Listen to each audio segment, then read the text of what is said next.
আসসালামু আলাইকুম। আপনাদের সবাইকে স্বাগত জানাচ্ছি সাইবার বাংলা কমিউনিটিতে। আমি অদ্রিকা রায়হানা আছি আপনাদের সাথে।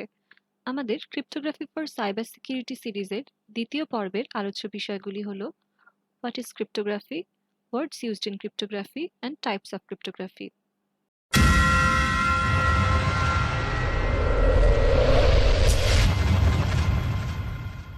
ফার্স্টে জেনে নেব ক্রিপ্টোগ্রাফি কি। ক্রিপ্টোগ্রাফি মূলত একটি প্রক্রিয়া যার সাহায্যে আনঅথরাইজড অ্যাক্সেস থেকে তথ্যকে সিকিউর বা নিরাপদ রাখা হয়। একটি এক্সাম্পলের সাহায্যে বিষয়টি খুব সহজেই ক্লিয়ার হওয়া সম্ভব।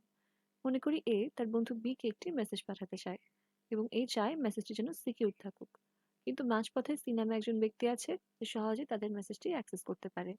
এই সমস্যা এড়ানোর জন্য এ তার মেসেজটিকে, এখানে মেসেজটি হলো ডেঞ্জার, প্রথমে সাইফার টেক্সটে কনভার্ট করলো, এরপরে এনক্রিপ্টেড মেসেজটিকে বি এর কাছে পাঠালো। এখন যদি সি মাঝপথে মেসেজটি পেয়েও যায়, সে কিন্তু তার অ্যাক্সেস করতে পারবে না, কারণ এটি করার জন্য যে কি দরকার সেটা সি এর কাছে নেই। এরপর মেসেজটি যখন বি এর কাছে পৌঁছলো, সে তার কাছে থাকা ডিক্রিপশন কি ইউজ করে এই সাইফার টেক্সটটিকে প্লেন টেক্সটে কনভার্ট করে নিল। অর্থাৎ এখানে প্লেন টেক্সট ছিল ডেঞ্জার, প্লেন টেক্সটটিকে এনক্রিপশন কি ইউজ করে প্রথমে সাইফার টেক্সটে কনভার্ট করা হয়েছে, এরপর এই সাইফার টেক্সটটিকে ডিক্রিপশন কি ইউজ করে পুনরায় প্লেন টেক্সটে কনভার্ট করা হয়েছে। এই সম্পূর্ণ প্রক্রিয়াটি হলো ক্রিপ্টোগ্রাফি। আমাদের দৈনন্দিন জীবনেও ক্রিপ্টোগ্রাফি ব্যবহৃত হয়। আমরা যখন কোনো ওয়েবসাইটে লগ ইন অথবা রেজিস্টার করি, তখন আমাদের গুরুত্বপূর্ণ তথ্য যেমন পাসওয়ার্ড কিন্তু সেখানে প্লেন টেক্সট হিসেবে থাকে না, সেটা এনক্রিপ্টেড টেক্সট হিসেবে তাদের সার্ভারে জমা হয়। ফলে কোনো আনঅথরাইজড অ্যাক্সেস সেখানে হতে পারে না। আমরা দেখব ওয়ার্ডস ইউজড ইন ক্রিপ্টোগ্রাফি বা ক্রিপ্টোগ্রাফিতে ব্যবহৃত প্রচলিত শব্দসমূহ। ইতিমধ্যেই পূর্ববর্তী আলোচনায় আমরা এই টার্মসগুলি ইউজ করেছি, এখন এগুলোর বিস্তারিত ব্যবহার জানার চেষ্টা করব। প্রথমে দেখে নিব প্লেন টেক্সট।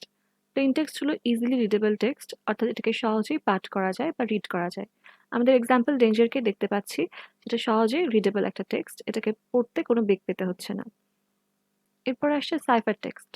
সাইফার টেক্সট হলো যখন আমরা প্লেন টেক্সটকে এনক্রিপশন করার মাধ্যমে যে টেক্সটটি পাচ্ছি, সেটি হচ্ছে সাইফার টেক্সট। সাইফার টেক্সট আনরিডেবল এবং এটা মিনিংফুল নয়।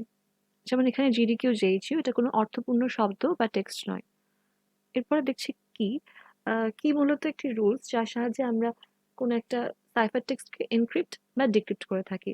আমরা আমাদের এক্সাম্পলটি ডেঞ্জারকে দেখতে পাচ্ছি, যেখানে ডেঞ্জার শব্দটিকে সিজার সাইফার ইউজ করে এনক্রিপ্ট করা হয়েছে। এক্ষেত্রে ডেঞ্জার শব্দটির প্রত্যেকটি লেটারকে 3 লেটার করে শিফট করা হয়েছে। এখানে 3 লেটার্স করে শিফট করা যে বিষয়টি, সেটি হচ্ছে কি হিসেবে কাজ করছে। এরপর আসছে এনক্রিপশন। এনক্রিপশন একটা প্রসেস যেখানে প্লেন টেক্সটকে সাইফার টেক্সটে কনভার্ট করা হয়। এবার ডিক্রিপশন প্রসেস দেখব। ডিক্রিপশনে হচ্ছে সাইফার টেক্সটটাকে প্লেন টেক্সটে কনভার্ট করার যে প্রক্রিয়া, সেটাই হচ্ছে ডিক্রিপশন। সর্বশেষ আমরা আলোচনা করব টাইপস অফ ক্রিপ্টোগ্রাফি নিয়ে। ক্রিপ্টোগ্রাফি মূলত 3 ধরনের। এগুলি হলো সিমেট্রিক ক্রিপ্টোগ্রাফি, অ্যাসিমেট্রিক ক্রিপ্টোগ্রাফি এবং হ্যাশ ফাংশন ক্রিপ্টোগ্রাফি। সিমেট্রিক ক্রিপ্টোগ্রাফিতে এনক্রিপশন এবং ডিক্রিপশন উভয় ক্ষেত্রে সেম প্রাইভেট কি ইউজ করা হয়। অ্যাসিমেট্রিক ক্রিপ্টোগ্রাফিতে এনক্রিপশনের সময় পাবলিক কি এবং ডিক্রিপশনের সময় প্রাইভেট কি ইউজ করা হয়। হ্যাশ ফাংশন ক্রিপ্টোগ্রাফিতে বিভিন্ন হ্যাশিং অ্যালগরিদম যেমন MD5, SHA-1 ইত্যাদি ব্যবহার করে প্লেন টেক্সটকে হ্যাশে কনভার্ট করা হয়। এই প্রত্যেকটি টাইপ সম্পর্কে পরবর্তী ভিডিওগুলিতে বিস্তারিত আলোচনা করা হবে। আজকের মতো এ পর্যন্তই। আমাদের সাথে থাকার জন্য অসংখ্য ধন্যবাদ। এই সিরিজের প্রত্যেকটি ভিডিও সবার আগে পেতে আমাদের সাইবার বাংলা ইউটিউব চ্যানেলটিকে সাবস্ক্রাইব করে বেল বাটনে ক্লিক করে রাখুন। আসসালামু আলাইকুম।